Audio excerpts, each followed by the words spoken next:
Mark, I know that there is almost a hyper focus in industry at the moment around the need to really reskill, upskill the current employees that are there within corporations. How do you think universities or learning institutions can work with industry in a meaningful way to actually make that happen? Yeah, so for me, as I was saying, this is for part of what micro-credentialing is about as a movement. It's again, the narrow focus on just micro-credentialing. We want to look at, to use a bit of a cliche again in some respects, what does higher education 4.0 look like? And I mean, it's not really, because industry 4.0 is real. We do need to be a little critical of some of what we're being told, but we would be pretty naive if we didn't think that there was going to be this ongoing transformation through the nature of work through technology. And that has implications for our educational institutions. Of course, universities are not just here to produce people for jobs, but we would be pretty naive again if we didn't think that that's what many of our students are actually wanting.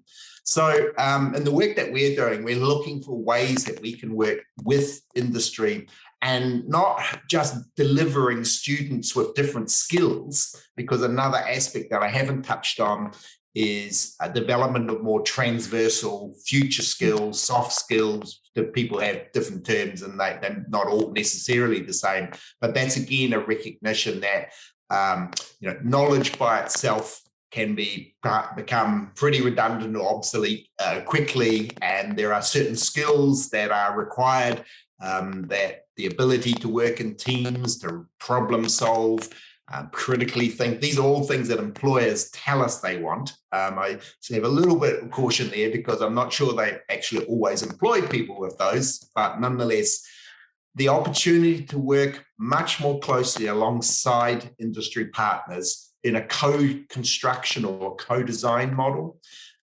The value of giving students the chance to do internships as part of their learning, as part of their degree. My own university has a very high proportion of students that's part of the ethos of the particular university, being a younger university. Those links tend to be part of what we've done from the start. But recognizing also that there are, and not just when I talk about industry, I'm not just talking about big corporates.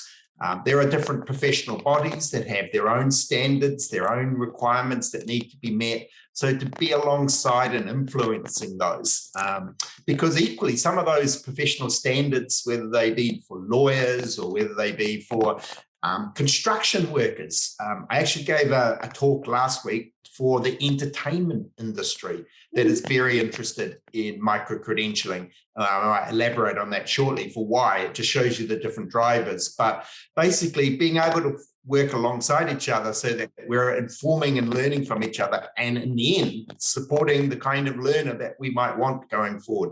But just to give you an alert of how complex it is when you start doing that alongside industry and professional bodies.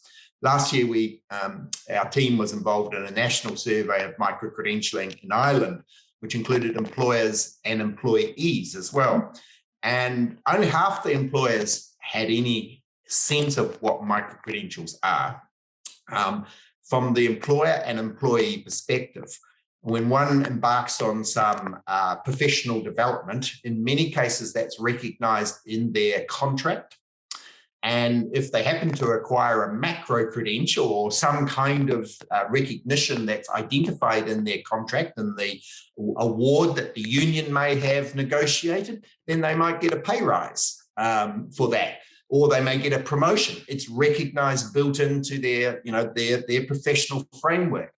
Micro credentials, no recognition currently at all, because they just don't exist. They weren't there. So in order for those to be built into, say, the contract at a national level, the unions would need to be involved in that. And those negotiations typically happen on not necessarily an annual basis, but on a 3 to 5 year time frame. So There's certainly a lag there. In Europe, one of the combined unions came out very suspiciously about micro-credentials last year in a report.